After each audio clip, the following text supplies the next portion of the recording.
أعوذ بالله من الشيطان الرجيم بسم الله الرحمن الرحيم إن الحمد لله نحمده ونستعينه ونستغفره ونعوذ بالله من شرور أنفسنا ومن سيئات أعمالنا من يهده الله فلا مضل له ومن يضلل فلا هادي له وأشهد أن لا إله إلا الله وحده لا شريك له وأشهد أن محمدا عبده ورسوله اللهم صل على محمد وعلى آل محمد كما صليت على إبراهيم وعلى آل إبراهيم إنك حميد مجيد اللهم بارك على محمد وعلى آل محمد كما باركت على إبراهيم وعلى آل إبراهيم إنك حميد مجيد. அல்ஹம்துலில்லாஹ். அல்லாஹ் தஆலாவுடைய மிக பெரும் அருள் கிருபை. ஆல்மோஸ்ட் எல்லாத்துக்கும் வீக்கெண்டு. அந்த வீக்கெண்டில் ஒரு இல்மை தேடிக்கணும் அப்படிங்கிறதுக்காக ஒரு ஈவினிங், பொதுவாகவே ஈவினிங் உட்காந்து நம்ம வளைஞ்சு ஒரு இடத்துல உட்காந்து கேட்கறதே பெரிய விஷயம். அதுவும் வீக்கெண்டு ஈவினிங் அப்படிங்கிறப்ப அல்லாஹ் மிகப்பெரிய ஒரு நம்ம மீது அன்பு வைத்திருப்பதற்கான ஒரு அடையாளம் இது. அதை நம்ம புரிஞ்சுக்கணும். என்னன்னு சொன்னா, முதலாவதாக இந்த அமர்வு இருக்கு. இந்த அமர்வை பொறுத்த வரைக்கும் அல்லாஹ்வுடைய அன்பினுடைய வெளிப்பாடு இது. நபி ஸல்லல்லாஹு அலைஹி வஸல்லம் சொல்லி காட்டுறாங்க, இந்த எந்த மனிதருக்கு அல்லாஹ் நலவை நாடுறானோ அவர்களுக்கு கல்வி அறிவில் முன்னேற்றத்தை கொடுப்பேன் அப்படின்னு நபி ஸல்லல்லாஹு அலைஹி வஸல்லம் சொல்லி காட்டுறாங்க. அப்ப அல்லாஹ் நாம தேர்ந்தெடுத்திருக்கிறான், நம்ம விரும்புறோம் அப்படிங்கிறதுக்கான ஒரு அடையாளம் இது. அப்ப அந்த அமர்வை ஏற்பாடு செய்த இந்த நிகழ்ச்சி ஏற்பாட்டாளர்களுக்கும் இந்த நிகழ்ச்சியில் ஈடுபட்டு கொண்டிருக்கக்கூடிய எல்லாருக்கும் அல்லாஹ்வுடைய சாந்தியும் சமாதானம் உண்டாகட்டுமாக என்ற பிரார்த்தனையோடு இந்த நிகழ்ச்சிக்குள்ள போலாம். இன்னைக்கு நமக்கு எடுத்திருக்க ஒரு தலைப்பு என்னன்னு சொன்னா, ஸ்கிரீன் தெரியுதா?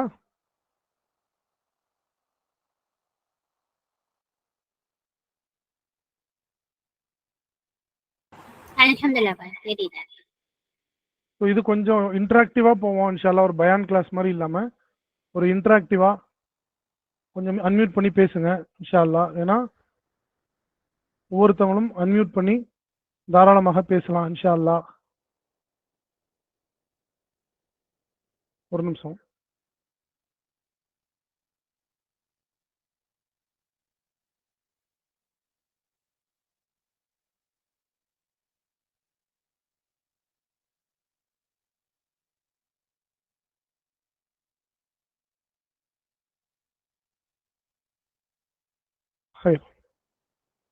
அதாவது Islam is the solution for social evil. அதாவது சமூக தீமைகளுக்கு சொல்யூஷன் இஸ்லாம் தான் அப்படிங்கிற தலைப்பு நமக்கு கொடுத்துருக்குறாங்க.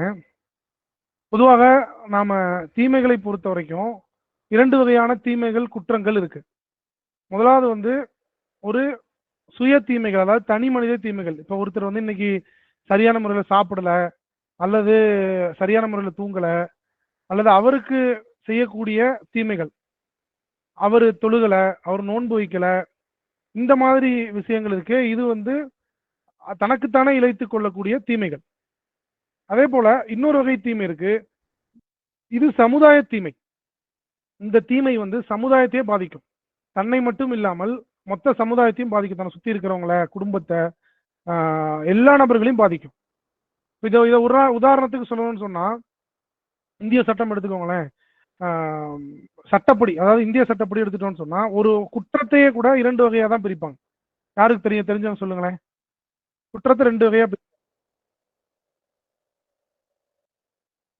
அஸ்ஸலாமு அலைக்கும் பிரதர். இப்போ நம்ம மைக் ஆன் பண்ண சொல்லல, சோ அவங்க மெசேஜ் மட்டும் பண்ணுவாங்க இன்ஷாஅல்லாஹ். அதுல மட்டும் நிறைய இன்டராக்ஷன் வரும்ல, நீங்க கான்சென்ட்ரேட் பண்ண முடியாது இன்ஷாஅல்லாஹ். முடிச்சதுக்கு அப்புறமா லாஸ்ட் 15 மினிட்ஸ் அவங்க क्वेश्चन ஆன்சர் செஷன் இருக்கும். அதுல அவங்க பர்சனல் क्वेश्चंस எல்லாத்தையும் இன்ஷாஅல்லாஹ் கேட்கலாம். ஓகே. அப்ப தீமைகளை பொறுத்த வரைக்கும் நமக்கு பார்த்தோம் அப்படின்னு சொன்னா, தனிநபர் தீமை, சமுதாய தீமை அப்படிங்கிறது நமக்கு தெரியும். இப்ப இந்திய சட்டமே பாத்தீங்க அப்படின்னு சொன்னா குற்றங்களை இரண்டு வகையா தான் பிரிச்சு வச்சிருக்கு.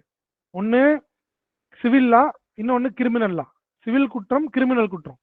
சிவில் குற்றம்னா நான் எனக்கும் என் தம்பிக்கும் பிரச்சனை, இல்ல எனக்கும், அதாவது அது சமுதாயத்தை பாதிக்காத வகையில நமக்குள்ள இருக்கிற பிரச்சனை. இப்ப எனக்கும் என் மனைவிக்கும் பிரச்சனை, இல்ல இந்த மாதிரி பிரச்சனைகள் சிவில் லா கீழே வரும், தனிநபர் சட்டத்துக்குள்ள வரும். இதே கிரிமினல் லா, நான் வந்து ஒரு பொது சொத்தை வந்து பங்கப்படுத்திட்டேன், இல்ல ஏதாவது ஒரு வகையில வந்து சமுதாயத்துக்கு பாதிப்பு ஏற்படுத்தக்கூடிய ஏதாவது ஒரு செயல்ல ஈடுபட்டேன்னு சொன்னா அது வந்து கிரிமினல் லால வரும். ஸோ அந்த மாதிரி தான் தீமைகளை பொறுத்த வரைக்கும் இஸ்லாமும் 2 வகையாக பிரிக்குது. ஒன்னு ஹுக்குக்குல்லா, இன்னொன்னு ஹுக்குக்குல் இபாதா. ஹுக்குக்குல்லா அப்படின்னா எனக்கும் அல்லாவுக்கும் இடையில் இருக்கக்கூடிய விஷயங்கள். உதாரணமாக, நான் தொழுவுல, நோன்பு பிடிக்கல, நான் ஹராமான விஷயங்கள் செய்றேன், இந்த மாதிரி விஷயங்கள் இருக்கு. இது எனக்கும் இறைவனுக்கும் இடைப்பட்ட விஷயம். இறைவன் நாடினால் மன்னிப்பான், இறைவன் நாடினால் தண்டிப்பான். இந்த விஷயங்கள் அல்லாஹ் மன்னிப்பதற்கான சாத்தியக்கூறுகள் அதிகம். அல்லாஹ் மன்னிப்பான் அப்படிங்கிற நாம ஒரு ஆதரவு வைத்து தௌபா செஞ்சோம்னு சொன்னா எல்லா பாவங்களையும் மன்னிப்பான். என்ன பாவங்களா இருந்தாலும் மன்னிப்பேன் மன்னிப்பேன் அப்படின்னு அல்லாஹ் வாக்குறுதி அளிக்கிறான் குரான்ல. அப்ப இந்த ஹுக்குக்குல்லாவை பொறுத்த வரைக்கும், ஹுக்குக்குல்லா நல்லா ஞாபகம் வச்சுக்கோங்க, ஹுக்குக்குல்லா எனக்கும் அடியானுக்கும் அல்லாவுக்கும் இடையில் உள்ள பாவங்கள். இரண்டாவது ஒரு பாவம் இருக்கே, குற்றம் இருக்கே, என்னன்னு சொன்னா ஹுக்குக்குல் இபாதா. இது வந்து எனக்கும் இன்னொரு அடியானுக்கும் உள்ள ஒரு இடைப்பட்ட தீமை. இப்ப நான் ஒருத்தனுக்கு வந்து கடன் வாங்கிட்டு காசை கொடுக்கல, ஒருத்தனை பத்தி அவதூறு சொல்லிடுறேன், ஒருத்தனை அடிச்சிடுறேன், அவனை ஏதாவது ஒரு வகையில நான் பாதிப்பை ஏற்படுத்திடுறேன் அப்படின்னு சொன்னா இது வந்து ஹுக்குக்குல் இபாதா அப்படிங்கிற கேட்டகரியில வரும். இந்த பாவத்தை பொறுத்த வரைக்கும் அந்த மனிதர் மறுமையில் மன்னிக்காத வரை அல்லாஹ் மன்னிக்க மாட்டான். இதுதான் மிகப்பெரிய ஜஸ்டிஸ். இது எந்த எந்த ஒரு சித்தாந்தத்திலும் இல்ல. ஆட்டோ சங்கர்னு ஒருத்தர் இருக்கிறாரு, மிகப்பெரிய கிறிஸ்துவ ஊழியர். என்ன பண்றாரு, மிகப்பெரிய ரவுடி, 10க்கும் அதிகமான கொலைகளை வந்து செய்த ஒரு நபரு.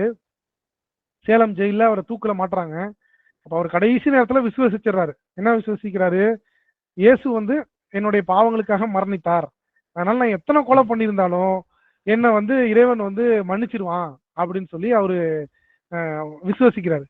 ஆனா இஸ்லாமிக ஜஸ்டிஸ், ஒரு கொம்பு உள்ள ஆடு கொம்பு இல்லாத ஆடை முட்டுச்சுன்னு சொன்னா நாளைக்கு அதை கொம்பை கொடுத்து, இங்க அப்படியே வைஸ் வர்சா, இங்க கொம்பு உள்ள ஆட்டுக்கு கொம்பை கொடுத்து, கொம்பு இல்லாத ஆடுக்கு கொம்பை கொடுத்து, கொம்பு இருந்த ஆடுக்கு கொம்பு இல்லாம ஆக்கி முட்டை வச்சுட்டு தான் அல்லாஹ் வந்து அதற்கான பழி வாங்கப்பட்ட பிறகுதான் அங்க வந்து கேள்வி கணக்கே நடக்கும்.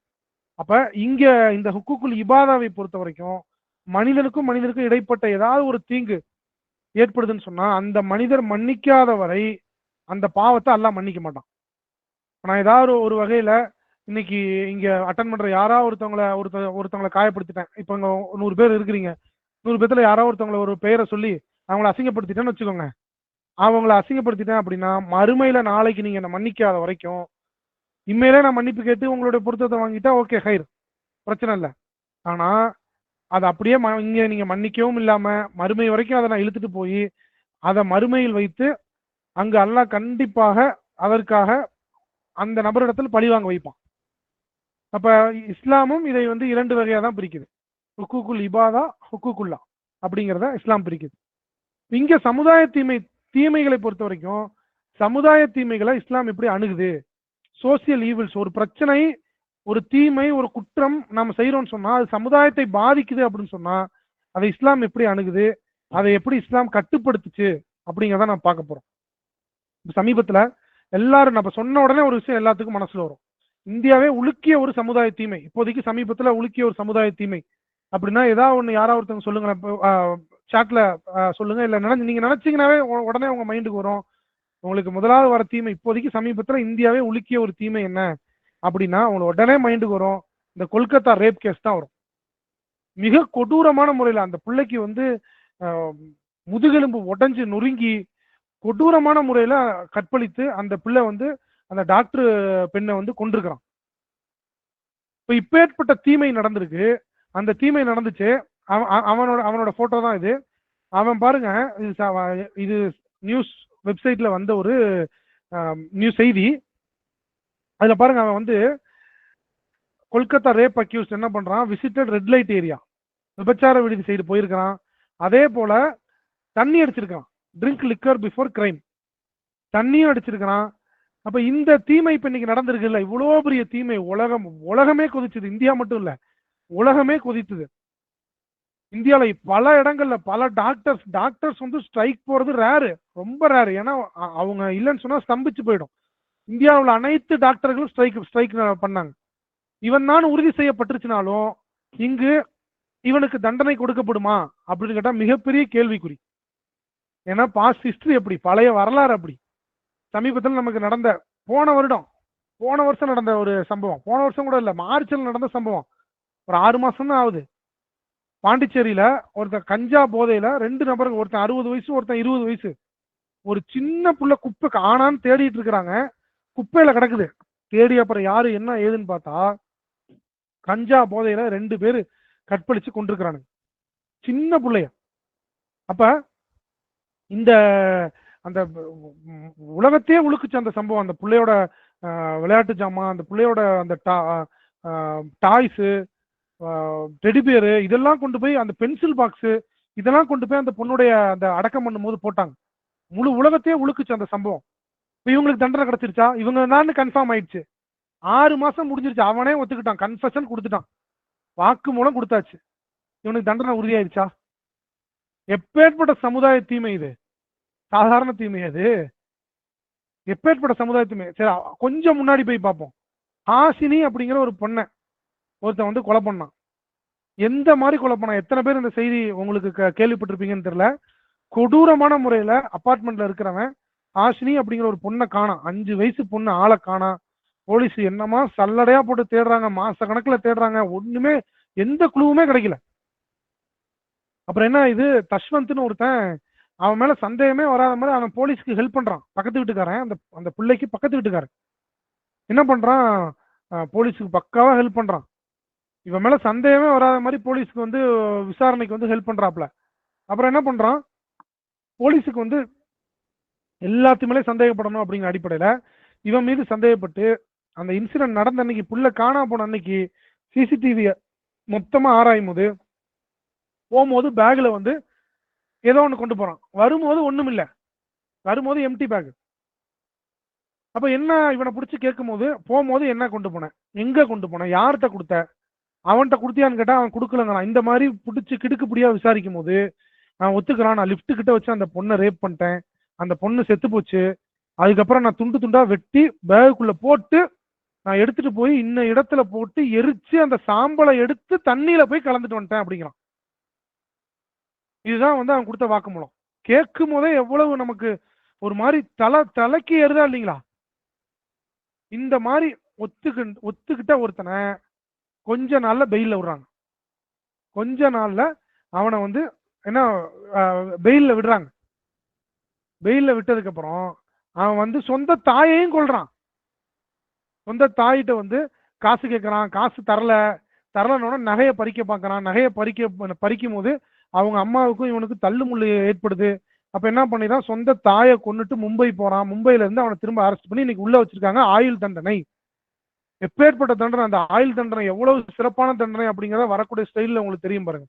இந்த மாதிரி பல விஷயங்கள் நடக்குது. தலைக்கேறிய மது போதை, சிறுமியை சீரழித்த அரக்கர்கள் திருப்பூர்ல, இது மாதிரி அடுக்கிக்கிட்டே போலாம் சம்பவங்கள்.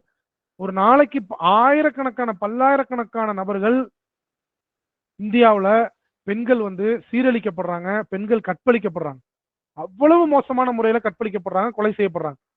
அப்ப சரி, இப்ப இவனை இத்தனை பேரை பிடிக்கிறாங்க, உள்ள வைக்கிறாங்க, வெளியே விடுறாங்க, ஆயுள் தண்டனை கொடுக்குறாங்க, என்ன மாற்றம் ஏற்படுது?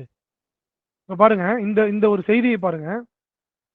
சமீபத்துல வந்த ஒரு ஆய்வு, தமிழ்நாடு ஜெயில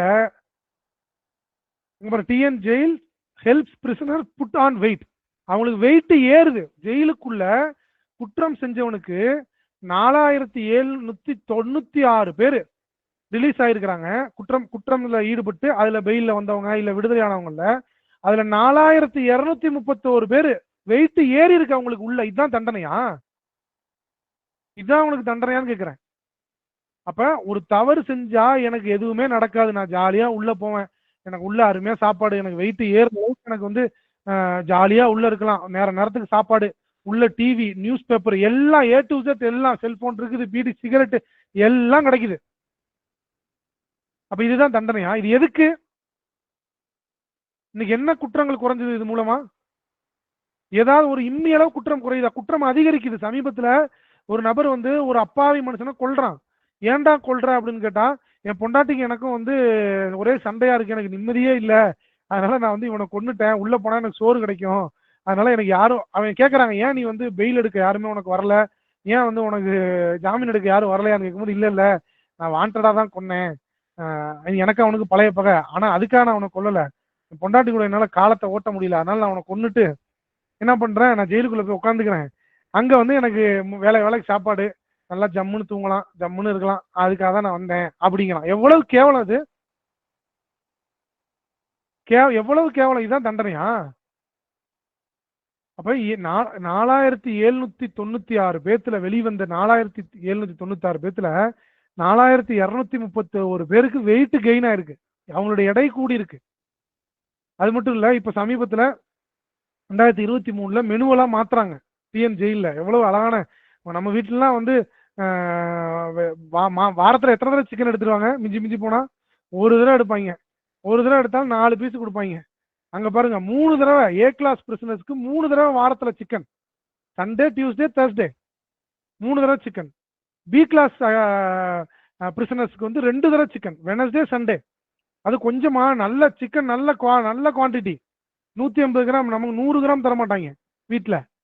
அப்ப 150 கிராம் சும்மா நீங்க கூகுள்ல போய் தமிழ்நாடு பிரிசனர்ஸ் டயட் சார்ட்னு போடுங்களேன், நம்ம வீட்டுல கூட கிடைக்காது. சுண்டல், வேக வச்ச சுண்டல் என்ன, சப்பாத்தி என்ன, சப்பாத்தி வேணுமா, ராகி முட்டை வேணுமா, அதாவது ராகி களி வேணுமா, ஆப்ஷன்ஸ், சாப்பாடு, சாம்பார், ரசம், மோர், ஆப்ஷன்ஸ். வெளியில கூட சாப்பிட முடியாது. எல்லாம் யாரு காசு, நம்ம வரி, நம்மளுடைய வரிப்பணத்துல அங்கு குற்றம் செய்தவர்களுக்கு குற்றம் உறுதி செய்யப்பட்ட பிறகும் அவர்களுக்கு வந்து வச்சு சாப்பாடு கொடுத்து அவங்க நல்லா உடம்ப தேத்தி, நீ வெளியே வந்து இன்னும் நிறைய குற்றம் செய்ப்பா, இல்ல ஆயுள் தண்டனையா, நல்லா உள்ள சாப்பிட்டு ஜாலியா இரு, உனக்கு இனிமேட்டு உள்ள அழகா ஜாலியா இரு அப்படின்னு விட்டுறானுங்க.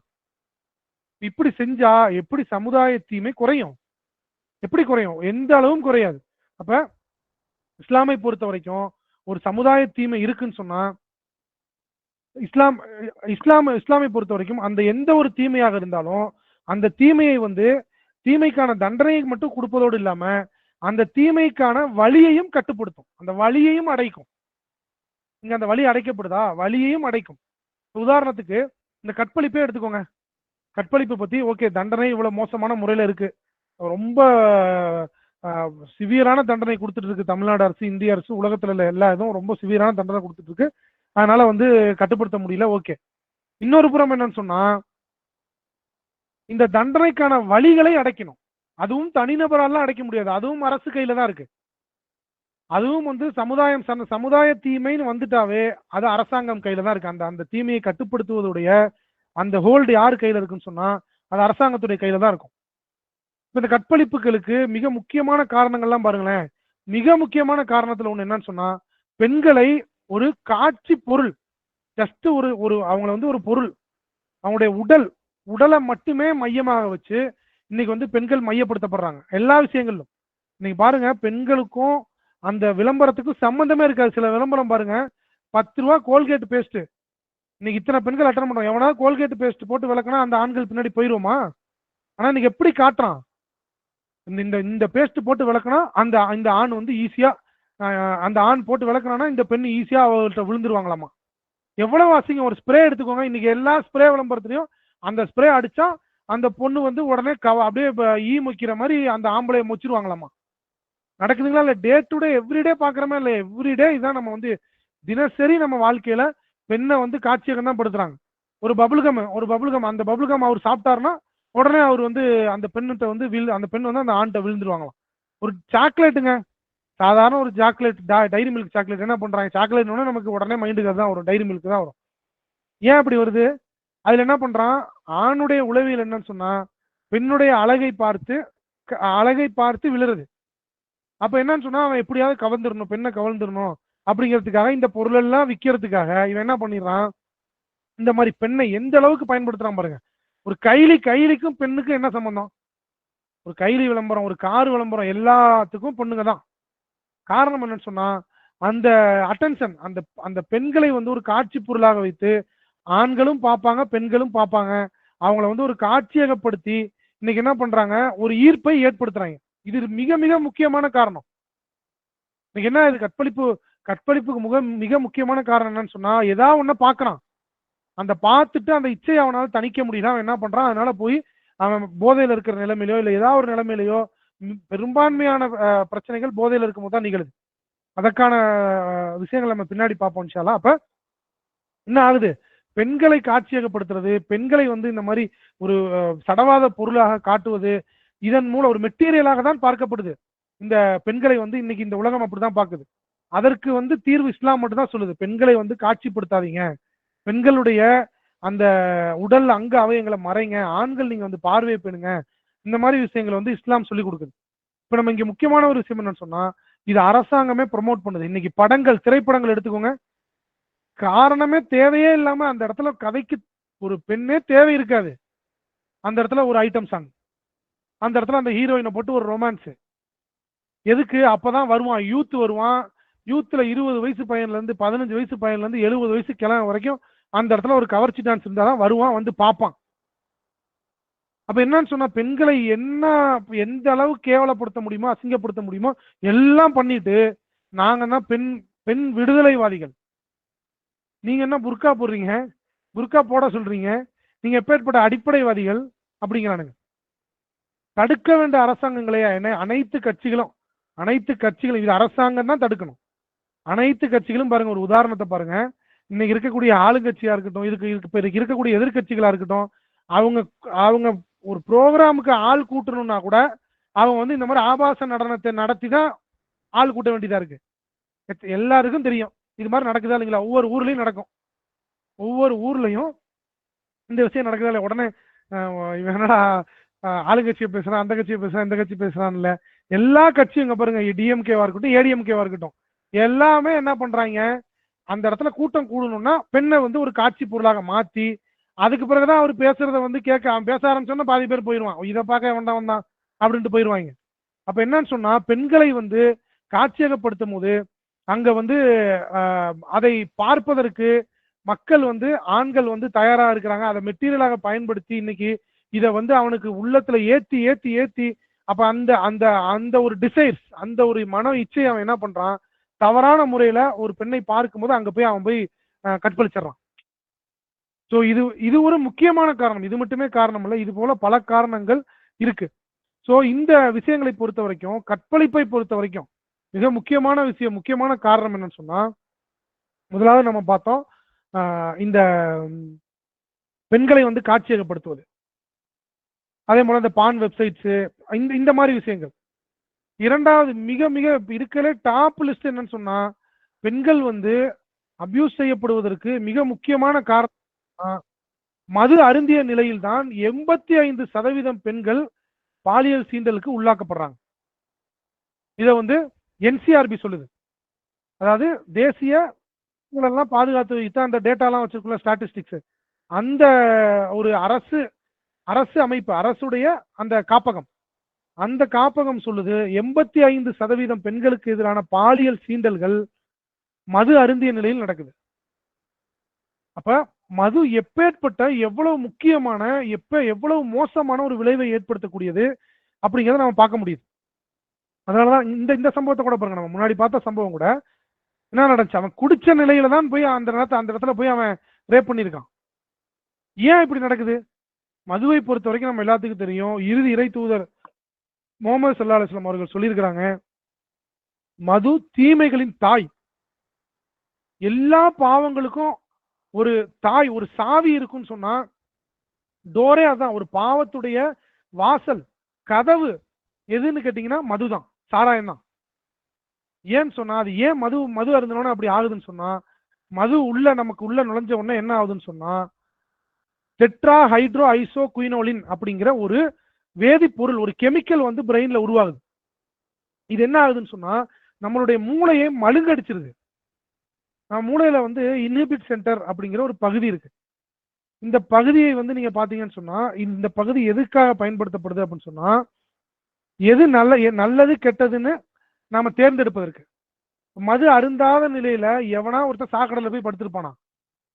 மது அருந்தாத நிலையில எவனா ஒருத்தன் கீழே ஆடை அவன் கையிலேயே இருக்காது, ஒன்னும் இல்லாம நடந்து போயிட்டு இருப்பான். எவனாவது ஒருத்தன் சாராயம் குடிக்காத நிலையில இந்த மாதிரி போவானா? அப்ப எது சரி எது தவறு அப்படின்னு தேர்ந்தெடுக்கக்கூடிய அந்த பகுதியே செயலிழந்து போயிடும் தற்காலிகமாக. தொடர்ந்து குடிச்சா மொத்தமா போயிடும். அப்ப என்ன ஆகுது, தொடர்ந்து வந்து அந்த நேரத்துல பழைய பகை, எவனா ஒருத்தன் திட்டிருப்பான் அவனை போய் கொல்ல போறேன்னு போறது, இந்த மாதிரி எவ்வளோ ஒருத்தி வந்து அசிங்கப்படுத்திருப்பான் அவளை போய் நான் வந்து ரேப் பண்ண போறேன்னு போறது, இல்ல நான் வந்து ப்ரப்போஸ் பண்ணேன் அந்த நேரத்துல அவ வந்து என்ன அசிங்கப்படுத்திட்டா வேணான்னு சொல்லியிருப்பா, நான் போய் ஆசிட் அடிக்கிறேன், இல்ல அவளை போய் நான் என் ஃப்ரெண்ட்ஸ் எல்லாம் கூட்டு போய் ரேப் பண்றேன். இது எல்லாமே நடக்கிறதுக்கான முக்கிய ரீசன் என்னன்னு சொன்னா, இது சரி தப்பு அப்படின்னு அந்த நேரத்துல அவன் சிந்திக்காம போறதுதான். அதுக்கு மிக முக்கியமான காரணம் என்னன்னு சொன்னா மது அருந்துறான். மது அருந்தும் போது அவனுடைய மூளை செயலற்று போகுது. அந்த நேரத்துல அவன் இந்த மாதிரி தவறுகளை நோக்கி போறான். சில புள்ளி விவரங்களை பாருங்க, நம்ம முன்னாடியே சொன்னது மாதிரி 85% அதிகமான பெண்களுக்கு எதிரான பாலியல் குற்றங்கள் எப்போ இந்த மது அருந்திய நிலையில் தான் நடக்குது. அதே மாதிரி நீங்க சாலை விபத்துகள் எடுத்துக்கோங்க, 2015 மட்டும் இந்தியாவில், இதுவும் என்சிஆர்பியோட தகவல், இந்தியாவில் 2015 மட்டும் 16,298 விபத்துகள் மது அருந்திய நிலையில் நடந்திருக்கு. அதே மாதிரி 2016 14,894 விபத்துகள் மது அருந்திய நிலையில் நடந்திருக்கு. அதே மாதிரி 2017 14,071 விபத்துகள் மது அருந்திய நிலையில் நடந்திருக்கு. அதே மாதிரி மது அருந்திய நிலையில் தான் அதிகமான தற்கொலைகள் நடக்குது. அவன் என்ன பண்றான், பல இடங்கள்ல, யாராவது நீங்க சிந்திச்சு பாருங்களேன், அந்த நேரத்துல வந்து யாராவது ஒருத்தவங்க மைண்ட்ல வருவாங்க, தண்ணி அடிச்சனால அவன் என்ன பண்ணிருப்பான், போய் தூக்க மாட்டிருப்பான், நெருப்பு போட்டு பத்த வச்சிருப்பான். இந்த மாதிரி வந்து என்ன ஆகும்னா அந்த நேரத்துல சரி தப்புலாம் தெரியாது, ஏதோ ஒரு பிரச்சனை, கடன் பிரச்சனை இருக்கும், ஏதோ ஒன்று இருக்கும், அந்த நேரத்துல அவனுக்கு தோன்றது போய் ஏதாவது ஒன்று பண்ணி செத்துருவான். அதிகமான தற்கொலைகளும் மது அருந்திய நிலையில் தான் நடக்குது அப்படிங்கிறத நம்ம பார்க்க முடியுது. அப்ப இங்க வந்து இதை தடுக்க வேண்டிய அரசு, இது அரசால் தடுக்க முடியுமா? இன்னைக்கு அரசு நினைச்சா மது அருந்தக்கூடியதை தடுக்க முடியுமா முடியாதாங்கிறதுக்கு சிறந்த ஒரு உதாரணம், 3 வருஷத்துக்கு முன்னாடி கொரோனா அப்ப, லாக்டவுன் அப்ப மது விக்கல, எவன் போய் குடிச்சான்?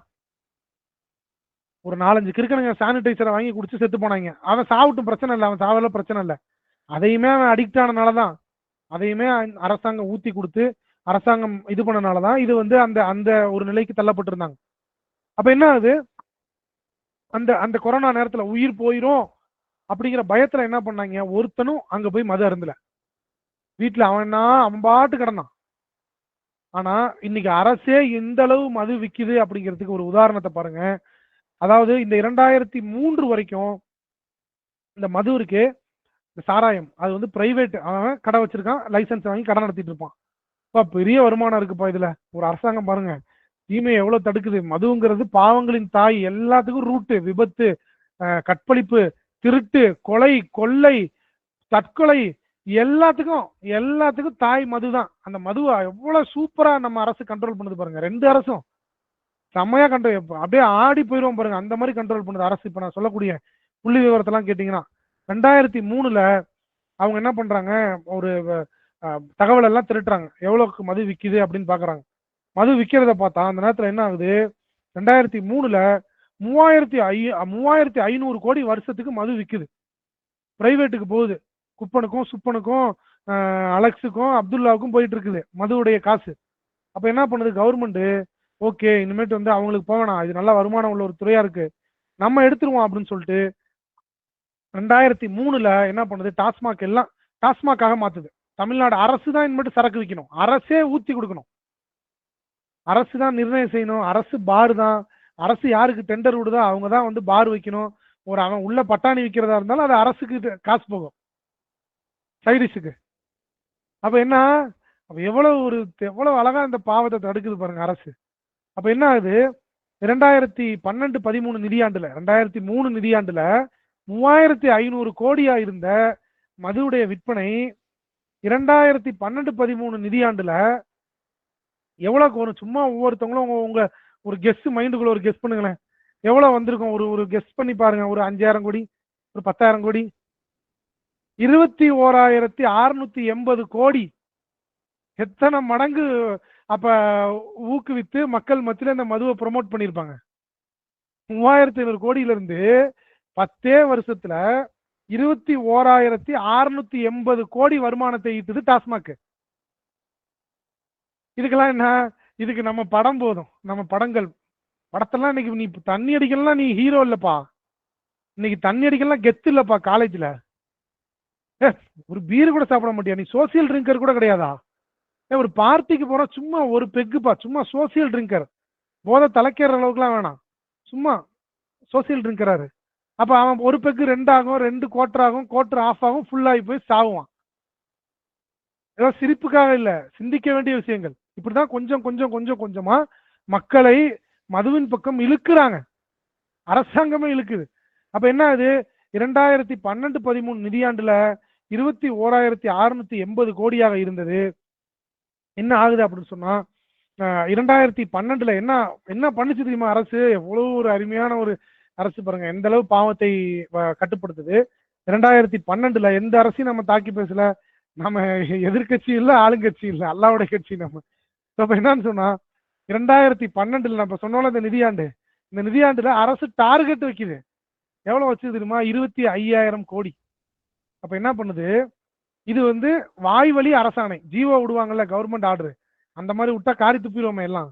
அப்ப வாய்வழி ஒரு அரசாணை, வாய் வழியாக அது வந்து அந்த அமைச்சருக்கு போகும்.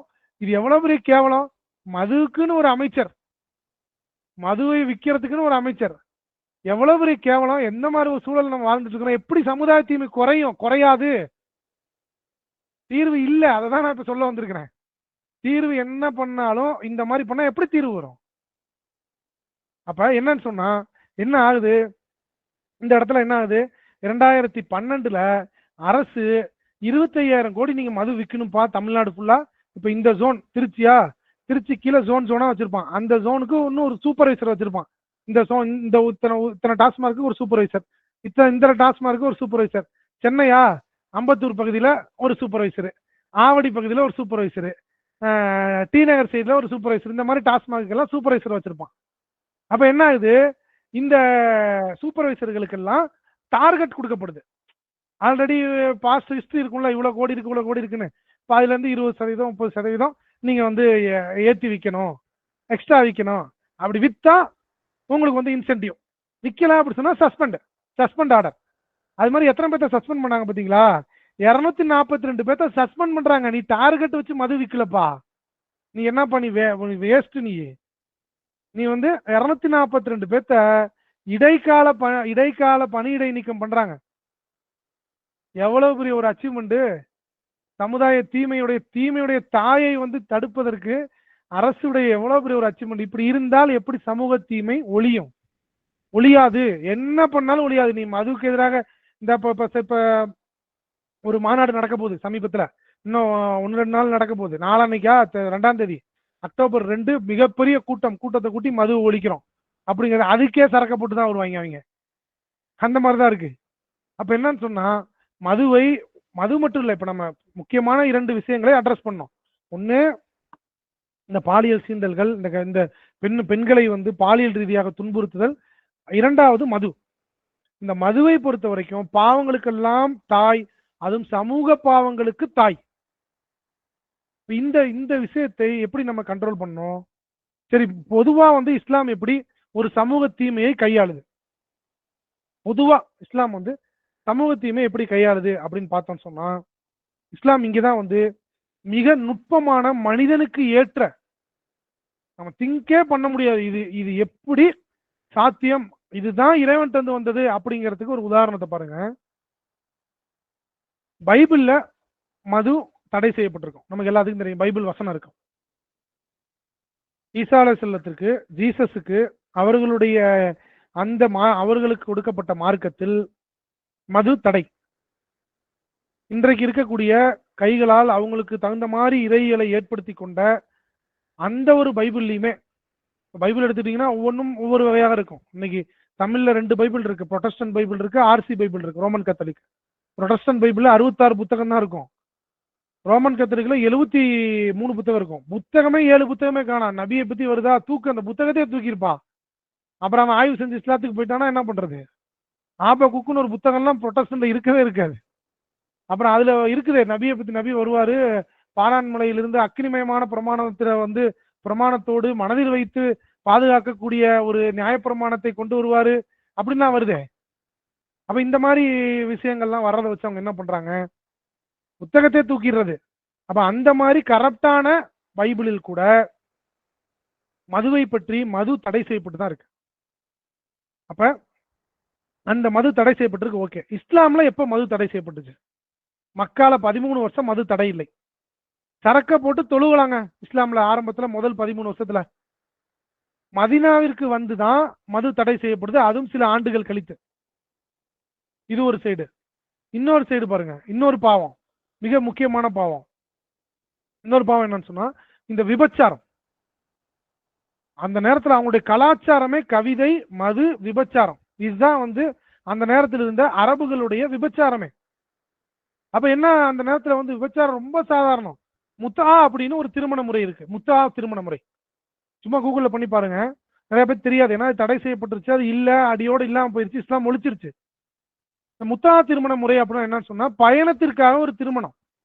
இப்ப நான் இங்க இருந்து ஒரு பயணம் போறேன். இப்ப நான் இப்ப திடீர்னு சவுதி போயிட்டு திரும்ப வரேன்னா 10 நாள்ல 15 நாள் வந்துடலாம், மனைவி விட்டு பிரிஞ்சு இருந்துடலாம்.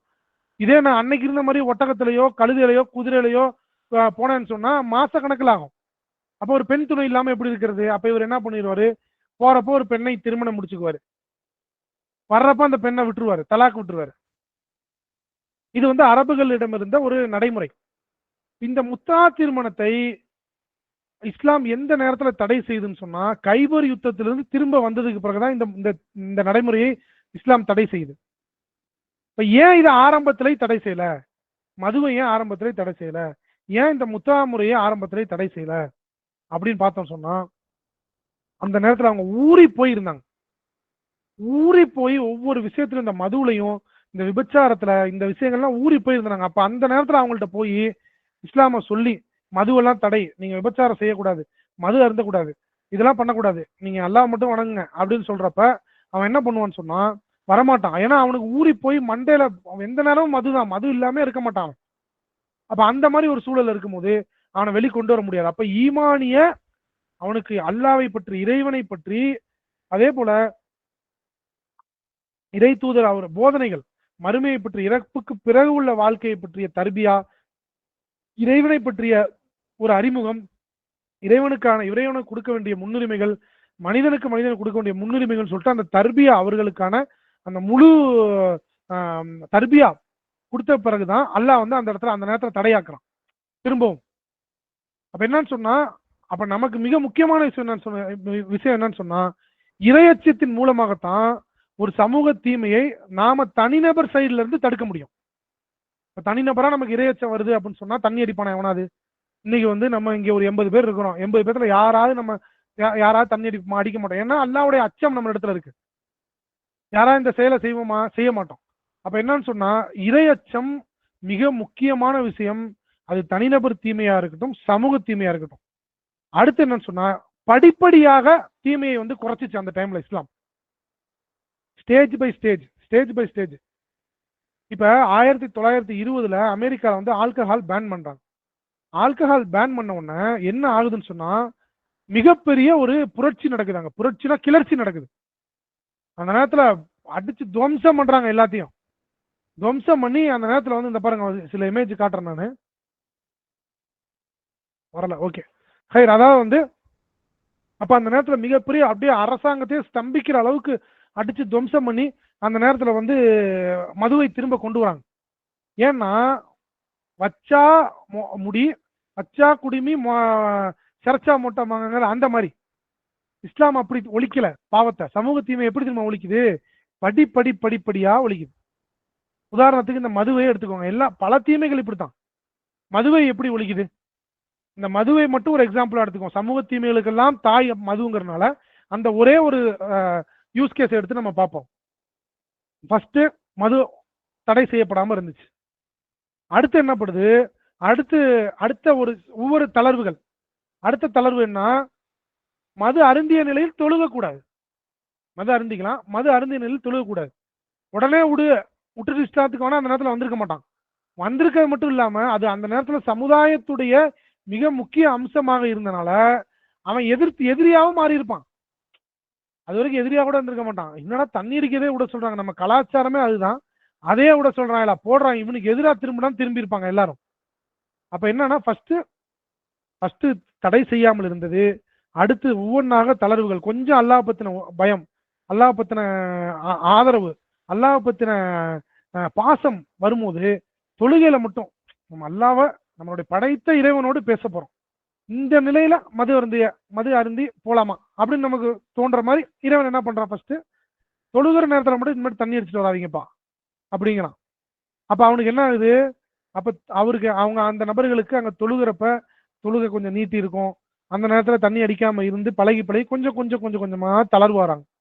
அப்புறம் பாருங்க அடுத்த கட்ட தளர்வு கொஞ்சம் கொஞ்சமா இறைவன் பிடிக்கிறான்.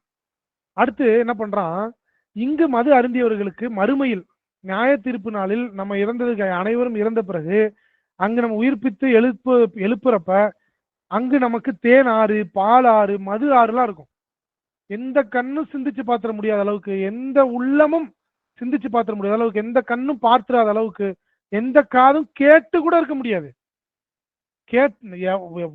கேட்டே இருக்க முடியாது, இமேஜினே பண்ண முடியாத அளவு சொர்க்கம். அப்ப அங்கு நமக்கு மது ஆறை வந்து தரேங்கிறான் அல்லாஹ். இதெல்லாம் தருவேன்னு சொல்லிட்டு இங்க குடிச்சா அங்க கிடையாது அப்படின்ட்டான். ஃபர்ஸ்ட் தொழுகையில மது அருந்திய நிலையில் நீங்க வரக்கூடாது அப்படின்னு சொல்ற அல்லாஹ் இங்கு மது அருந்தியவருக்கு மறுமையில் மது ஆறு கிடையாது அப்படிங்கிறாங்க. அப்ப மறுமை மேல ஆசை உள்ளவங்க அந்த ஆசை வர வரைக்கும் அல்லாஹ் இதை ஹோல்டு பண்ணி வைக்கிறான். இந்த ஆசை வந்ததுக்கு பிறகு அதன் மேல் உள்ள ஆசை உள்ளவங்க என்ன ஆயிருது, மதுவை விடுறாங்க கொஞ்சம் பேர் படிப்படியா. அடுத்து என்ன ஆகுது, அடுத்து வந்து மதுவை தடை செய்யப்படுது. மதீனாவிற்கு வந்த பிறகு கொஞ்ச நாளுக்கு அப்புறம் மது முழுவதுமாக தடை செய்யப்படுது. மது அந்த வச்சிருந்த பேரலா வச்சிருந்த மது கீழே ஊத்தப்படுது. சில இடங்கள்ல கணுக்கால் அளவுக்கு மது ஓடுச்சு. ஏன்னா அவங்களுடைய கலாச்சாரமே மதுதான் அரபுகள் இடத்துல. ஏன்னா இதை ஏன் அந்த நேரத்துல எல்லாம் நிகழ்த்தி காட்டுறான், இஸ்லாமால மட்டும்தான்ப்பா முடியும் அப்படின்னு எல்லாம் நிகழ்த்தி காட்டுவதற்காக இதெல்லாம் நடக்குது. அப்ப அந்த நேரத்துல மதுவை வந்து மக்கள் தரையில போய் ஊத்துறாங்க. ஏன்னா அவர்கள் உள்ளத்தில் இரையச்சம் வந்துருச்சு. அப்ப அந்த இரையச்சம் இங்க இருக்கிற எல்லாத்துக்கும் வரணும், எனக்கும் வரணும், உங்களுக்கும் வரணுங்கிறதுக்காக இது போன்ற வகுப்புகள். அப்ப என்னன்னு சொன்னா அடுத்த முறை என்ன ஆகுது, அடுத்த ஒரு பிடி என்னன்னு சொன்னா அல்லாஹ் இடத்துல மது அருந்தியவருக்கு மது வந்து டோட்டலாக தடை செய்யப்படுது. இனிமேட்டு விற்க கூடாது, வாங்க கூடாது, பொதுவெளியில அருந்த கூடாது, டோட்டல் தடை. அதை மீறி அதுக்கு அப்புறம் எவன் குடிக்கிறானோ அவனுக்கு பனிஷ்மெண்ட், அதுவும் பொதுவெளியில் வைத்து பனிஷ்மெண்ட். எப்ப ஒரு சமுதாய தீமை நடக்குதோ அப்ப அந்த தீமை குறையணும் அப்படின்னு சொன்னா தண்டனைகள் கடுமையாக இருக்கணும். யார் ஒருவர் மது அருந்துறாரோ அவருக்கு கசையடிகள், விளக்கமாத்தால செருப்பால வச்சு பொதுவெளியில அடி. சஹீஹ் புகார்ல வரக்கூடிய ஹதீஸ், பொதுவெளியில வச்சு அடி அப்படிங்கிறாங்க. அப்ப ஒரு பாவத்தை ஒருத்தன் விடணும்னு சொன்னா ரெண்டே விஷயத்தினாலதான் விடுவான். உதாரணம் நமக்கு எல்லாத்துக்கும் தெரியும், இறைவனுடைய அச்சம், இறைவன் மீதான ஆர்வம், சொர்க்கங்க நமக்கு கிடைக்கணும், நரகத்துக்கு போயிடக்கூடாது அப்படிங்கிற ஒரு காரணம். இரண்டாவது காரணம் என்னன்னு சொன்னா ஒரு பாவத்தை விட்டு விலகி இருக்கணும் அப்படின்னு சொன்னா இரண்டே விஷயம்தான் காரணமாக இருக்கும். ஒன்னு உயிர் போயிடும், இல்லைன்னா மானம் போயிடும். இந்த ரெண்டை நினைச்சா மட்டும்தான் வந்து அந்த பாவத்தை செய்யாம இருப்பான். அப்ப இஸ்லாம் இங்கு சமுதாய தீமைக்கு அந்த தீமையுடைய வீரியத்துக்கு ஏற்றவாறு இந்த விஷயத்தை செய்ய சொல்லுது. மது அருந்துறானா அவனுக்கு மானம் போகணும், செருப்பால் அடி, மட்டைகளால் அடி, விளக்கமாத்தால் அடி அப்படிங்குது. அங்க இருக்கக்கூடிய அந்த கீர்த்துகள் கையில கிடைக்கிறத வச்சுலாம் சஹாபாக்கள் அடிக்க சொல்லி ரசூல்லா ஏவனாங்க. அப்ப மானம் போயிடும் அப்படிங்கிறப்ப குடிக்க மாட்டான். எவனா ஒருத்தன் குடிக்கிறவன் நமக்கு இந்த மாதிரி குடிச்சோம் அப்படின்னா இதே மாதிரி நம்மளை வச்சு அடிப்பாங்க, நம்ம குடும்ப குட்டி என்ன நினைக்கும், சுத்தி இருக்கிறவன் என்ன நினைப்பான், காலம் முழுவதும் இந்த மாதிரி அடி வாங்கினவங்கிற பேராகி போயிருமே, மானம் போயிருமே அப்படின்னு நினைக்கிறவன் குடிப்பானா? குடிக்க மாட்டான். அதே மாதிரிதான் அந்த கற்பழிப்பு எடுத்துக்கோங்க. கற்பழிப்புக்கு தண்டனை அபுதாவுதில் வரக்கூடிய ஹதீஸ். பொதுவாகவே அல்லாஹ் குர்ஆனில் சொல்றான், ஹத்தை நிறைவேற்றும் போது, ஹத்துனா ஒரு தண்டனையை, சமுதாய தீமையை செய்த, சமுதாயத்தையே பாதிக்கக்கூடிய, சமுதாயத்தில் புறையோடி போகக்கூடிய தீமையை ஒருத்தர் செய்யறான்னு சொன்னா அந்த தீமைக்கு தண்டனை வந்து பொதுவெளியில் வைத்து நடத்தப்படணும்.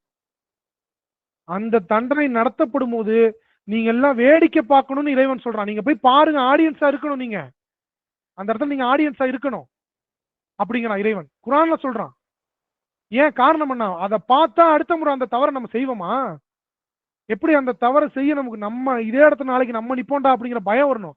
இன்னைக்கு ஆனா என்ன நடக்குது, உள்ள போனா சிக்கன்பா, சப்பாத்தி, ராகி, விதவிதமா சாப்பாடு, சாம்பார், பொரியல், வேக வச்ச சுண்டல், பட்டாணி, கொள்ளு பயிர் பாசி பயிர் கொடுப்பான்னு தெரிஞ்சா போறானா இல்லையா?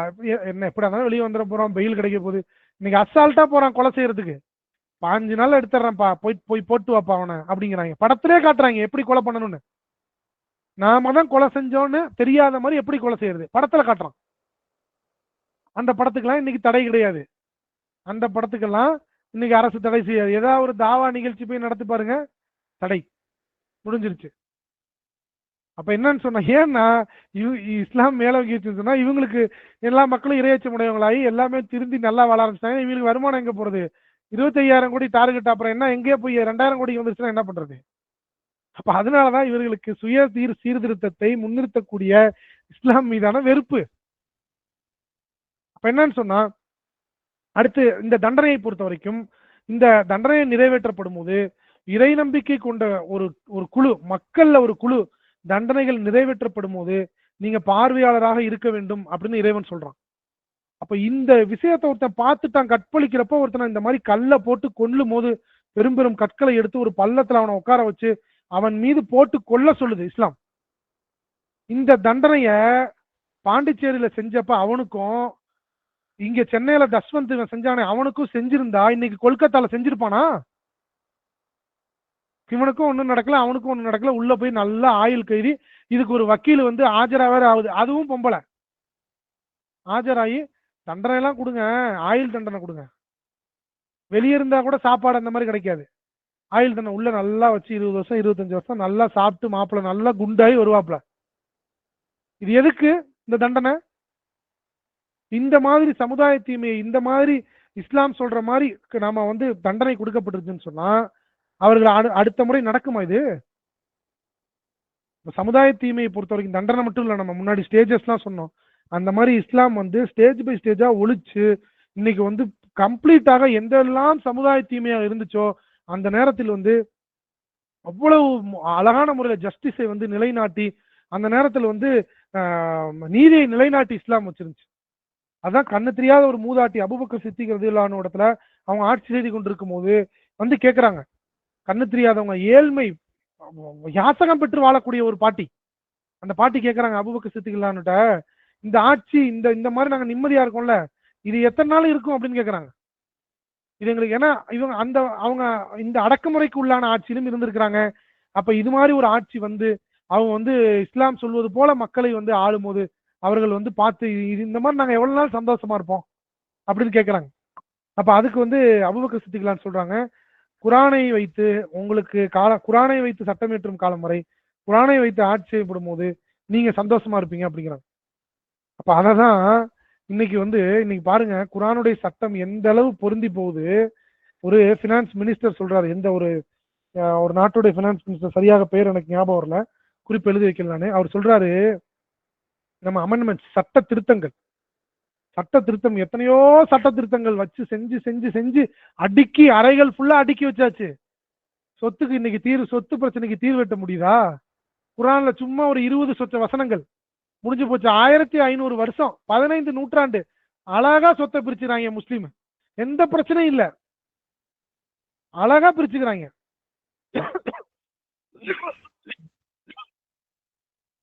எந்த வகையில அவங்களுக்குள்ள பிரச்சனை இல்லை. வெறும் 20 வசனம் அதை மொத்தமா எழுதுனா 2 பக்கம் கூட தாண்டாது. சொத்து எப்படி பிரிக்கிறதுன்னு 2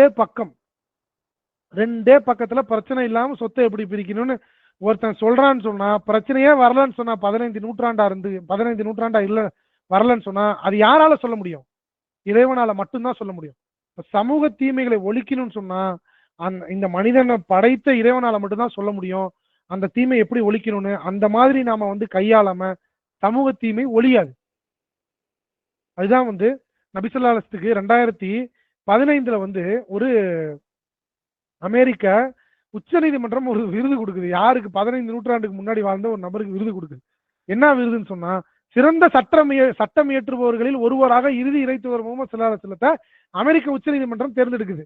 எவ்வளவு பெரிய ஆச்சரியம்! 15 நூற்றாண்டுக்கு முன்னாடி வாழ்ந்த ஒரு நபரை சூஸ் பண்ணி அந்த நேரத்துல சட்டம் இயற்றுவதில் வந்து சிறந்தவருப்பா அப்படின்னு. எவ்வளவு பெரிய ஒரு ஆச்சரியம்! அப்ப அந்த நேரத்துல என்னைக்கும் பொருந்தும். அதுதான் விஷயமே. அல்லாஹ், ஏன்னா இறைவன் வந்து முக்காலத்திற்கும் அப்பாற்பட்டவன். நமக்கு தான் ஃபியூச்சர் தெரியாது. நமக்கு தான் வந்து பாஸ்ட், பிரசன்ட், ஃபியூச்சர்லாம். இறைவனுக்கு அப்படி கிடையாது. காலத்திற்கெல்லாம் அப்பாற்பட்டவன் இறைவன், காலத்தை படைத்தவன் இறைவன். அப்ப அந்த இறைவனுக்கு வந்து எல்லா காலத்துக்கும் பொருந்துற மாதிரி தான் சட்டத்தை கொடுத்திருப்பான். அப்ப என்னன்னு சொன்னா, சமூக தீமைகளை ஒழிக்க இஸ்லாமுடைய வழிமுறைகள், தனிநபராக இருக்கட்டும், ஃபர்ஸ்ட் தனிநபர்கிட்ட, அடுத்து ஸ்டேஜா கொண்டு வந்து இஸ்லாம் தான் சமூக தீமையை ஒழித்து காட்டுச்சு. இன்னைக்கும் சமூக தீமை ஒழியணும் அப்படின்னு சொன்னா ஒரே தீர்வு இஸ்லாம் மட்டும்தான். இஸ்லாம் அல்லாததை எதை கொண்டும் நீங்க இஸ்லாமுல சொல்றக்கூடிய தீர்வை வேணா பேரை மாத்தி கொடுக்கலாம். நீங்க பருப்பு அடைய பருப்பு தோசை நீங்க மாத்தி வேணா கொடுக்கலாம். ஆனா அது இஸ்லாம் சொன்ன தீர்வா தான் இருக்கும். அப்ப என்னன்னு சொன்னா இஸ்லாமை மட்டும், ஏன்னா இஸ்லாம் இறைவனால் கொடுக்கப்பட்ட மார்க்கம். நம்ம நிறைய பேர் என்ன நினைச்சிட்டு இருக்கோம், அல்லாங்கிறது முஸ்லிம்களுடைய கடவுள் அப்படின்னு நினைச்சிட்டு இருக்கிறோம். அல்லாங்கிறது ஒரு அரபி சொல். தமிழ்ல எப்படி தண்ணீரை வந்து தண்ணீர்னு சொல்றோமோ, இங்கிலீஷ்ல வாட்டர்னு சொல்றோமோ, தெலுங்குல நீலுன்னு சொல்றோமோ, ஹிந்தில பானின்னு சொல்றோமோ, அந்த மாதிரி இறைவனை வந்து அரபில அல்லான்னு சொல்றோம். அவ்வளவுதான். கடவுளை வந்து எப்படி ஹிந்தில இங்கிலீஷ்ல காடுன்னு சொல்றோமோ, ஹிந்தில பகவான் சொல்றோமோ, மலையாளத்துல வந்து தம்புரான்னு சொல்றோமோ, தமிழ்ல எப்படி இறைவன் சொல்றோமோ, அந்த மாதிரி அரபி சொல் அல்லாஹ் அப்படிங்கிறது அர்த்தம் என்னன்னு சொன்னா கடவுள். அவ்வளவுதான்.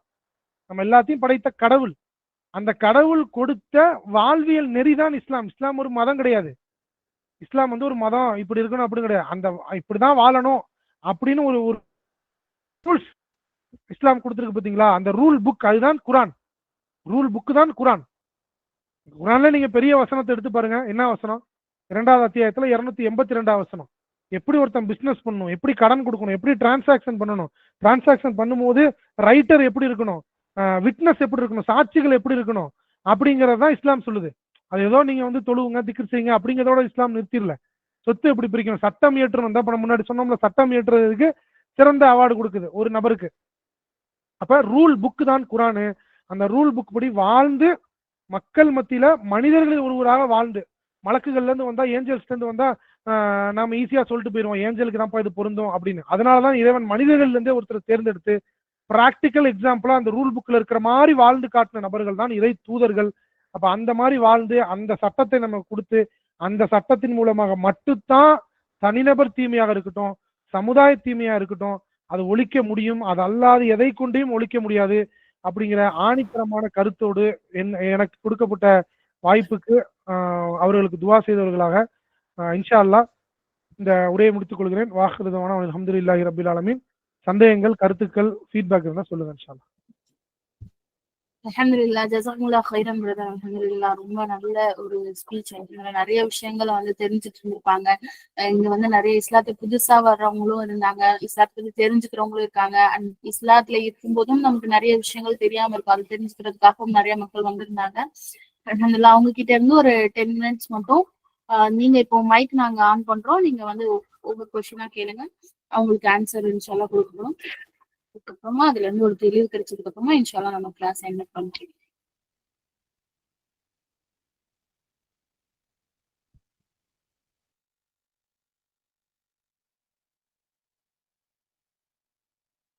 லாஸ்டா சொன்ன அந்த அத்தியாயம் உடைய நம்பர் சொல்றீங்களா மறுபடியும்? 2வது அத்தியாயம் 282வது வசனம். 2ல 282. ஓகே, ஜஸாக்கல்லாஹ்.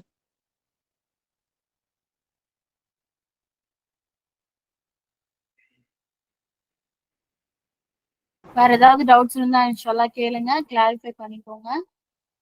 எடுத்த டாபிக்ஸ்ல டவுட்ஸ் இருந்தாலும் இன்ஷால்லா கேளுங்க.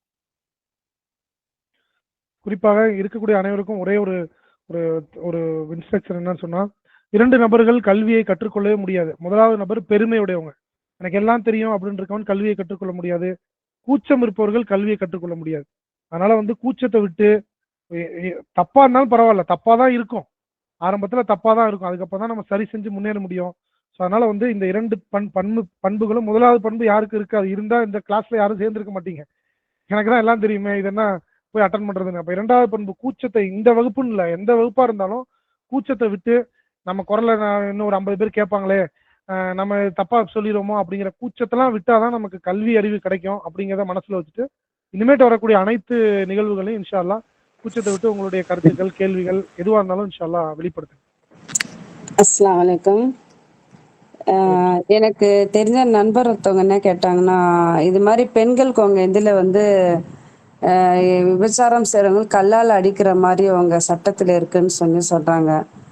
ஆமாம், அது மாதிரி இருக்குதா? அது பெண்கள்னா பாவம் இல்லையா அது மாதிரி செய்கிறது? ஏன் அது மாதிரி கடுமைன்னு கேட்குறாங்க. அதுக்கு நாங்கள் என்ன பதில் சொல்கிறது? அது பெண்களுக்கு ஆண்களுக்கு ரெண்டு இல்லை, பேர்த்துக்குமே பெண்களுக்கு இல்லை. சொல்லுங்க. ரெண்டு பேர்த்துக்குமே தண்டனை என்னன்னு சொன்னா, விபச்சாரம் செய்தவர்களுக்கு திருமணம் ஆன பிறகு விபச்சாரம் செய்யக்கூடியவர்களுக்கு தண்டனை என்னன்னு சொன்னா கல்லால் அடித்துக் கொள்வதுதான். இது வந்து இறைவனுடைய தண்டனை. இது வந்து சாதாரண ஒரு விஷயம் கிடையாது. ஒரு துரோகம் இழைத்துட்டு விபச்சாரம்ங்கிறது மிகப்பெரிய ஒரு தவறான ஒரு விஷயம். அதுவும் வந்து அவர்களோடு உறவில் இருந்துட்டோம் அப்படின்னு சொன்னா, உறுதி செய்யப்பட்டுருச்சு அப்படின்னு சொன்னா, இது இறைவனுடைய நியதி. இப்ப உதாரணத்துக்கு சில சட்டத்தை நீங்க கேள்விக்கு உள்ளாக்க முடியாது. உதாரணத்துக்கு பாருங்களேன், என் மைண்டுக்கு இப்ப எனக்கு வந்து சிக்னல் இருக்கு, சிக்னல்ல கிரீன் போட்டா நம்ம போகணும், ரெட் போட்டா நிக்கணும். எனக்கு தோணுது, நாங்க ஒரு 100 பேர் சேர்ந்துட்டு என்ன பண்றேன், எனக்கு ரெட் போட்டா தான் போகணும்னு தோணுது, கிரீன் போட்டா நிக்கணும்னு தோணுது அப்படின்னா, அந்த நேரத்துல அந்த நேரத்துல வந்து சமூக கட்டமைப்பே குலைஞ்சிரும், சீர்குலைஞ்சிரும். அப்ப ஒரு அரசு, ஒரு நிர்வாகம், ஒரு சட்டம் இயற்றக்கூடிய ஒரு அமைப்பு இருக்கு அப்படின்னு சொன்னா, அந்த நேரத்துல சில நேரங்கள்ல நம்ம கேள்வி கேட்க முடியாது. அந்த நேரத்துல நம்ம அதை கட்டுப்பட்டு தான் போயாகணும். அப்ப இந்த தீமைகள், பல தீமைகள் தடுக்கப்படணும் அப்படின்னு சொன்னா, இறைவன் விதித்த ஒரு விஷயம் தான் இந்தந்த பாவங்களுக்கு இந்தந்த தண்டனை அப்படின்னு. இப்ப இறைவனுடைய தீர்ப்பில் நம்ம கேள்விக்கு உள்ளாக்கவே முடியாது. நம்ம இந்த அரசாங்கத்துடைய சட்டங்களே நம்ம கேள்விக்கு உள்ளாக்க முடியாது. உதாரணத்துக்கு எடுத்துக்கோங்களேன், ஒருத்தர் கல்யாணம் பண்றோம், இது அரசாங்கத்திட்ட அறிவிக்கணும்னு அவசியமே கிடையாது. நீங்க பாட்டு பத்திரிக்கை அடிக்கலாம், நீங்க பாட்டு மண்டபம் புக் பண்ணலாம், நீங்க பாட்டு கல்யாணம் பண்ணலாம். ஆனா டிவோர்ஸ் வாங்குறோம், பிரிவு வேணும் அப்படின்னு சொன்னா அரசாங்கத்திட்ட சொல்லி அரசாங்கம் கொடுத்தாதான் பிரிய முடியும். அப்ப கேள்வி கேட்கலாம்ல, ஏன் வந்து அரசாங்கம் வந்து நாங்க சேரும்போது மட்டும் அரசாங்கத்திட்ட சொல்லக்கூடாது, பிரியும் போது மட்டும் அரசாங்கத்திட்ட சொல்லணுமா அப்படின்னு கேட்க முடியாது. ஏன்னா அதுல சில நலவுகள் இருக்கு. அதை வந்து அரசாங்கத்தை அதெல்லாம் தீர்மானிச்சு அந்த விஷயத்த அரசாங்கம் வைக்குது. அந்த மாதிரி இறைவன் நம்ம நலவுக்காக இந்த தண்டனையை வச்சிருக்கிறான்னு சொன்னா, அது நம்மளுடைய சமுதாயத்திற்காக, நம்ம தனி மனிதருக்காக, முழு சமுதாயத்திற்காக, நலவுக்காக வைத்த ஒரு விஷயம் தான், ஒவ்வொரு விஷயம். ஓகே, அல்ஹம்துலில்லாஹ், நான் உங்களுக்கு புரிய வச்சிடறேன். ஓகே, ஜஸாக்கல்லாஹ்.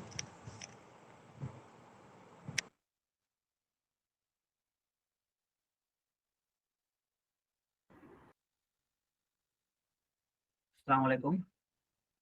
வலைக்கும் ஸலாம். இப்போ வந்து ஒரு நாட்டுக்குள்ள இருக்கிறோம். அந்த நாட்டோட ரூல்ஸ் அண்ட் ரெகுலேஷன்ஸ், லாஸ்லாம் இருக்குது. அதெல்லாம் மீறி நம்ம எப்படி வந்து இஸ்லாத்துல இருக்கிற லாஸை வந்து பின்பற்ற முடியும்? இஸ்லாத்துல வந்து நிறைய விஷயங்கள் சொல்லியிருக்கிறாங்க. அது வந்து லீகல் டேர்ம்ஸ், அந்த நாட்டோட லீகல் டேர்ம்ஸ் கூட வந்து நிறைய இது ஒத்து போகாது. இதை எப்படி வந்து நம்ம கரெக்டா வந்து அணுக வேண்டும்? இதுலயும் முன்னுதாரணம் வந்து நமக்கு ரசூல்லாவுடைய வாழ்க்கையில இருக்குங்க. நமக்கு வந்து ஒரே நிமிஷம், அட்மினுக்கு வந்து நான் ஒரு மெசேஜ் அனுப்புறேன். அட்மின் நீங்க இந்த இதுல போட்டுருங்க இன்ஷால்லா. எனக்கு சாட்ல என்னால அனுப்ப முடியல. நபிசுல்லாஹுடைய வரலாறை நம்ம 53 பாகமாக தமிழ்ல வந்து மொழிபெயர்த்திருக்கிறோம். ஆடியோ வடிவில் இருக்கு இன்ஷா அல்லாஹ். இதுல வந்து நீங்க பாத்தீங்கன்னு சொன்னா, உலகத்திலே சிறந்த வரலாறு ஆங்கிலத்திலிருந்து நாம வந்து ஆடியோ வடிவில் மக்களுக்கு எளிமையாக்குற வகையில ஆடியோவாக நம்ம மாத்தி போட்டிருக்கிறோம். இப்ப நீங்க கேட்ட கேள்விக்கு, இப்ப அரசாங்கம் ஒரு அத்தாரிட்டி, டிசைடிங் அத்தாரிட்டி ஒருத்தவங்க கையில இருக்கு. இந்த நேரத்துல நம்ம கிளர்ச்சி பண்ணி நம்ம இஸ்லாமிய அரசு அது இதுன்னு நம்ம பேசணும்னு கேட்டா, இதுலே நபிசுல்லாஹ் நமக்கு வந்து ஒரு உதாரணம் இருக்கு. நபிசுல்லாஹ் 13 வருஷம் சிலைகளுக்கு மத்தியிலே தான் தொழுகிறாங்க. அங்க 360 சிலை இருக்கு. அங்கேயும் போய் மதீனாவுக்கும் போய் உம்ரா கலா, அதாவது உம்ரா செய்ய வராங்க. 7வது ஆண்டு, ஹிஜ்ரி 7வது ஆண்டு, நபித்துவம் கிடைச்சி 20வது ஆண்டு உம்ரா செய்ய வராங்க. 360 சிலைகளை சுத்தி தான் தவாமும் செய்யறாங்க. அபூபக்கர் சித்திக் ரலியல்லாஹு ஹஜ்ஜுல் அக்பர் அந்த நேரத்துல வந்து அங்கும் வந்து அங்கும் இங்கும் சிலைகள் இருந்தது. அப்ப என்னன்னு சொன்னா, அந்த நேரத்தில் டிசைடிங் அத்தாரிட்டி நபிசுல்லாஹ் அலைஹி வஸல்லம் இல்ல. அப்ப இல்லாத போது அங்க டிசைடிங் அத்தாரிட்டி எதுவா இருந்துச்சோ அதுக்கு கட்டுப்பட்டு அந்த எல்லைக்கு உட்பட்டு, ஏன்னா நம்மளுடைய பவுண்டரிக்கு அப்பாற்பட்டதுக்கு அல்லாஹ் நம்ம வந்து கேள்வி கேட்க மாட்டான். அப்ப நம்ம எல்லைக்கு எது உட்பட்டதோ அந்த எல்லைக்கு உட்பட்டு நம்ம எதெல்லாம் நம்ம வீட்ட, நம்ம குடும்பத்திட்ட, நம்ம தெருவுல, நம்ம மகளால கொஞ்சமாக நாம என்ன பண்ணணும், இஸ்லாத்தை வந்து நடைமுறைப்படுத்தணும். அது மட்டும் இல்லாம ரொம்ப முக்கியமான விஷயம், அதோட விட்டுறக்கூடாது. நாம தீர்வு இஸ்லாம் தான் அப்படின்னு பிரசன்ட் பண்ணணும் மக்கள் இடத்துல. எப்ப பிரசன்ட் பண்றோமோ மக்களை விரும்ப ஆரம்பிச்சிடாங்க. ஒரு குடிகாரன்ட்ட போய் இன்னைக்கு குடிகாரன் இன்னைக்கு இந்த செஷனை வந்து ஒரு குடிச்சு அழிஞ்சிட்டு இருக்கிற ஒரு 100 குடும்ப பெண்கள் இடத்துல கொண்டு போய் இதை நிறுத்தணும்னு சொன்னா இன்னைக்கு 100 பெண்களும் இன்னைக்கு இஸ்லாத்தினுக்கு வருவாங்களா வரமாட்டாங்களா? அப்ப பெண்கள் நாம இஸ்லாத்தை வந்து நாம படிச்சு நாம அமல் செஞ்சது மட்டும் இல்லாம இஸ்லாத்தை பிரகடனப்படுத்தணும். ஒரே வழி இதுதான் இதுக்கு தீர்வு. இப்போதைக்கு நமக்கு இந்திய அரசு நம்ம கொடுத்திருக்க ஒரு இது என்ன, நாம வந்து நம்ம மதத்தை பின்பற்றலாம், நாம நம்பிக்கையை நாம் பிறருக்கு சொல்லலாம். அப்ப இங்க டிப்ளமேட்டிக்கா ஒரு ஹிக்மத்தான முறையில பல்வேறு வகையில தாவா நடந்துட்டு இருக்கு. ஏதாவது ஒரு வகையில இதுவும் ஒரு நிகழ்வு தான். அந்த மாதிரி ஏதாவது ஒரு வகையில நம்ம சக்திக்கு உட்பட்டு நாம தாவா செய்யணும். நாம தாவா செய்யணுங்கிற எண்ணம் இருந்தாலே அல்லாஹ் நம்மளை இழுத்துக்குவோம். அதுதான் ரொம்ப முக்கியமான விஷயம். நான் செய்யணுங்க அப்படின்னு ஒரு எண்ணம் இருந்துச்சுன்னா நீங்க எண்ணம் இருந்தாலும் அல்லாஹ் இழுத்துருவான். ஸோ அதனால நம்ம சக்திக்கு உட்பட்டு நாம இஸ்லாத்தை பின்பற்றுவது, அதே போல நாம இந்த இஸ்லாத்தை மக்களிடத்துல பின்பற்றுவதோட நிறுத்திடாம மக்களிடத்துல வந்து பிரசன்ட் பண்ணணும். இஸ்லாம் தான் தீர்வு, மாற்று பொருளாதாரத்துக்கு இஸ்லாம் தான் தீர்வு, வட்டி இல்லா பொருளாதாரத்துக்கு இஸ்லாம் தான் தீர்வு, கற்பழிப்புக்கு இஸ்லாம் தான் தீர்வு, மதுவுக்கு இஸ்லாம் தான் தீர்வு, தாய் தந்தையை பேணுவதில் இஸ்லாம் தான் தீர்வு, திருமணத்தில் இஸ்லாம் தான் தீர்வு, வரதட்சணை ஒழிப்பு இஸ்லாம் தான் தீர்வு, திருட்டு இஸ்லாம் தான் தீர்வு, எல்லாத்துக்கும் இஸ்லாம் தான் தீர்வுன்னு பிரசன்ட் பண்ணும்போது கொஞ்சமாக எப்படி நபிசுல்லாஹ் மக்கால இப்ப நம்ம மக்கா ஸ்டேஜ்ல தான் இருக்கிறோம். கிட்டத்தட்ட மக்கால ஆரம்ப ஸ்டேஜ்ல இருக்கிறோம். இதுதான் நபி சொன்னாங்க. குரபாக்கள் நம்மளெல்லாம் பார்த்து குரபாக்கள்னு சொன்னாங்க. களிமா சொன்ன ஒரே காரணத்துக்காக நம்ம தாக்கப்படுவோம். இதுதான் சஹாபாக்களுக்கு நடந்துச்சு. நபிசுல்லாஹ் நம்மளை பார்த்து சுப செய்தி 3 முறை பெற்றுக்கொள்ளுங்கன்னு சொல்றாங்க. ஏன்னா நமக்கு ஒரு 30-40 வருஷத்துக்கு முன்னாடி வரைக்கும் நாம அனுபவிக்கிற மாதிரி கஷ்டங்கள் யாருமே அனுபவிக்கல. முஸ்லீம்ங்கிற ஒரே காரணம், நீங்க களிமா சொன்ன ஒரே காரணத்துக்காக சஹாபாக்களை எப்படி துன்புறுத்தினாங்களோ அதே மாதிரி துன்புறுத்தல் இன்னைக்கு நமக்கு இன்னும் துன்புறுத்தல் அதிகமாகும். இந்தியாவை பற்றி முன்னறிவிப்புகள் நிறைய இருக்கு, பல விஷயங்களை பத்தி முன்னறிவிப்புகள் இருக்கு. அப்ப என்னன்னு சொன்னா துன்புறுத்தல்கள் அதிகமாகணும். அதை நாம பொறுத்து கொண்டு சகித்து கொண்டு நாம என்ன பண்ணணும், இஸ்லாமை பின்பற்றணும், உறுதியாக இருக்கணும். அல்லாஹ்வுடைய உதவி சஹாபாக்களுக்கு எப்படி வந்துச்சோ அதே மாதிரி நமக்கும் வரும் அப்படின்னு நபி ஸல்லல்லாஹு அலைஹி வஸல்லம் அந்த வாக்குறுதி தீர்க்க தரிசனம் இருக்கு. ஸோ அதனால நம்ம பவுண்டரிக்கு உட்பட்டு கொஞ்சமாக செயல்பட்டு கொண்டும் அதை பரப்புரை செய்து கொண்டு இருக்கிறது தான் இப்போதைக்கு நமக்கு இருக்கிற ஒரே வழி. அல்ஹம்துலில்லாஹ். அதனாலதான் நீங்க ஒரு சிறந்த சமூகமா இருக்கீங்க அப்படின்னு அல்லாஹ் சொல்லி காட்டுறா. நீங்க நன்மையை ஏவுறீங்க, தீமையை தடுக்கிறீங்க அப்படின்னு. அதன் மூலமா நம்மளும் நன்மையை ஏவோம், நன்மையை செய்வோம், தீமையும் தடுப்போம் இன்ஷா அல்லாஹ். ஜஸாக்குமுல்லாஹ் கைரன் பிரதர். நிறைய விஷயங்கள் இங்க புதுசா நிறைய மக்கள் தெரிஞ்சுட்டு இருந்திருப்பாங்க. அதை செயல்முறைப்படுத்த முயற்சி செய்வாங்க. அல்லாஹ் உங்களுக்கும் அதை கேட்ட மக்களுக்கும் எங்களுக்கும் அந்த கூலி ஏற்படுத்தி தருவானாக. ஆமீன். நபியுடைய வரலாறு ஷேர் பண்ணிருங்க, தேவையுள்ளவங்க கேட்டுக்கோங்க. மெசேஜ்ல இருக்கு. சோ எல்லாருமே இன்ஷால்லா பாத்துக்கோங்க. அண்ட் வாட்ஸ்அப் கம்யூனிட்டிலயும் ஷேர் பண்ணுவாங்க. இன்ஷால்லா அதுலயும் நீங்க வந்து தெரிஞ்சுக்கோங்க. அல்ஹம்துலில்லாஹ். ரொம்ப ஜஸாக்கல்லாஹ் ஹைரன். அல்ஹம்துலில்லாஹ். எதை கேட்டோமோ சொன்னோமோ அதன்படி அமல் செய்யக்கூடிய வாய்ப்பை அல்லாஹ் நம்ம அனைவருக்கும் தருவானாக. வாஹிரு தஅவானா அஸ்ஸலாமு அலைக்கும் வரஹ்மத்துல்லாஹி வபரகாத்துஹு. வலைக்கும் ஸலாம் வரஹ்மத்துல்லாஹி.